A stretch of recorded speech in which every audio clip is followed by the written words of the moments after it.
તો હાલો દોસ્તો, અમે હવે જઈ રહ્યા છીએ. આપણે કોઈ વખત બ્લોગ બનાવ્યા નથી, અમે શોર્ટ વિડીયોમાં કામ કરીએ છીએ, યુટ્યુબમાં કે ફેસબુક ઇન્સ્ટાગ્રામમાં. પણ આજે વિચાર આવ્યો કે બધા બ્લોગ બનાવે છે, તો આપણે બી બ્લોગ બનાવીએ. કે બ્લોગમાં કઈ રીતના કામ કરવું એ આપણને ખાસ ખબર નથી, પણ આજે એવું વિચાર આવ્યો કે બ્લોગ બનાવીએ. અને આજે અમે શાકભાજી, વરસાદની થોડો મોસમ છે તો શાકભાજી લેવા માટે જઈ રહ્યા છે. તો આપણે વાડી બી તમને બતાવીશું. અમારી સામેનો કેમેરો થતો ને આ અમારી વાઈફ છે. તો અમે બધા શાકભાજી લેવા માટે આવી રહ્યા છીએ. સાંજે આજે શાકભાજીમાં ભીંડાની શાક રોટલી બનશે, એટલે શાકભાજી ભીંડાની એવું લેવા આવ્યા છે. તો દોસ્તો, તમે અમારો વિડીયો દેખો તો કોમેન્ટ કરજો ક્યાં ગામથી દેખો છો, તો અમને ખાસ ખબર પડે કે અમારો વિડીયો કઈ ગામ સુધી લોકો દેખે છે, એ રીતના ખબર પડે. તો તમે કોમેન્ટ કરવાનું ભૂલતા નહીં. તો વાડીની અંદર અમે આવી ગયા અને સરસ ભીંડા બી છે, સરસ ભીંડા બી છે. અને ભીંડા હવે સારા લાગી રહ્યા છે.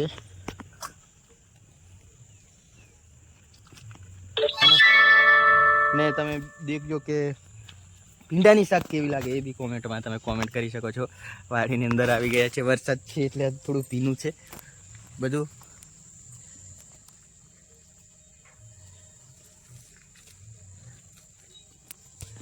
તો અમે ખાસ કરીને બ્લોગ તો નથી બનાવતા, શોર્ટ વિડીયો જ બનાવીએ છીએ. પણ ખાસ કરીને આજે વિચાર આવ્યો કે વરસાદની મોસમ છે, શોર્ટ વિડીયો નથી આજે બનાવવું, બ્લોગ બનાવવું છે એવો વિચાર આવ્યો. એટલે આપણને જે વિચાર આવે એ કરવાનો. એટલે આજે એવો વિચાર આવ્યો કે બ્લોગ બનાવી દઈએ. તો બ્લોગ બનાવવા માટે અમે વાડીની અંદર આવી ગયા છીએ.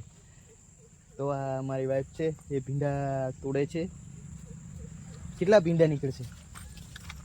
ભીંડા તો બધા પાકાની વાત થઈ ગયા છે. ભીંડા બી બહુ જ છે અને હજુ આ બાજુથી વીણવાના છે.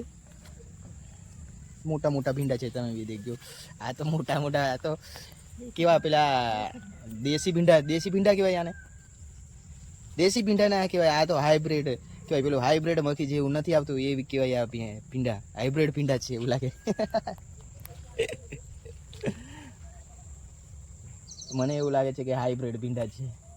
આવા મોટા મેં પહેલી વાર દેખ્યા ભીંડા. કે આવા ભીંડા નાના હોય, આ મોટા છે એટલે હાઇબ્રિડ બિયારણ છે એવું લાગે. આવા મોટા કઈ ભીંડા હોય યાર? આ તો આવા મોટા ના ભીંડા હોય. આ કયા પ્રકારનું બિયારણ છે? આ તો દેખવા જેવું છે. તમને બી દેખાડીશ. આવા મોટા કઈ ભીંડા હોય? આ તો કઈ પ્રકારનું બિયારણ છે આ વાડીની અંદર યાર? તો મેં પહેલી વાર દેખું છું આ તો આટલા મોટા ભીંડા. ત્યાંથી જેતપુરથી લાયેલા? અરે આ જેતપુરથી બિયારણ છે. જેતપુરની અંદર સારું બિયારણ મળે છે એવું લાગે. ભીંડા બી જબરા મોટા છે. પણ આવડા મોટા ભીંડા કઈ યાર? પહેલી વાર મેં તો આવડા મોટા ભીંડા દેખ્યા. આવડા મોટા કઈ ભીંડા હોય? ખાલી એક વેતુના ઉપરના ભીંડા છે. આ પાકા થઈ જાય કુડા છે? કુડા છે? આવા મોટા નહીં કુડા હોય. આ તો પાકા થઈ જાય એવું લાગે. દોસ્તો, તો આપણે જ ચેક કરી લઈએ કુડા છે કે પાકા છે કઈ રીતના. ના ખરેખર કુડા છે ભીંડા. બિયારણ સારું કહેવાય. અને પહેલી વાર આવા મોટા મેં ભીંડા દેખ્યા.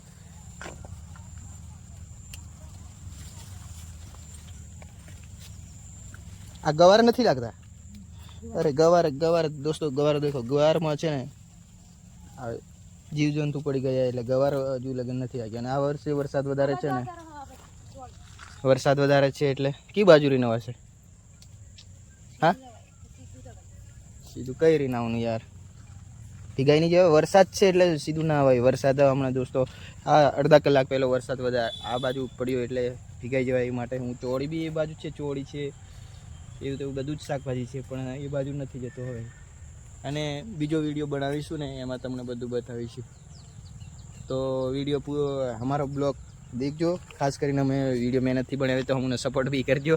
હવે કેવું, જેના વિડીયો વાયરલ થાય છે એને તો બધા લોકો સપોર્ટ કરે છે, પણ નવા વિડીયો અમે બનાવીએ અને અમને સપોર્ટ ના કરે, આટલી મહેનતથી વિડીયો બનાવીએ, તો તમે ખાસ કરીને સપોર્ટ કરજો. અને મને બી વિશ્વાસ છે કે તમે જરૂરથી સપોર્ટ કરજો. ખાસ કરીને અમને સપોર્ટ કરજો તો અમે આ નવા વિડીયો બનાવતા રહીએ. જય માતાજી.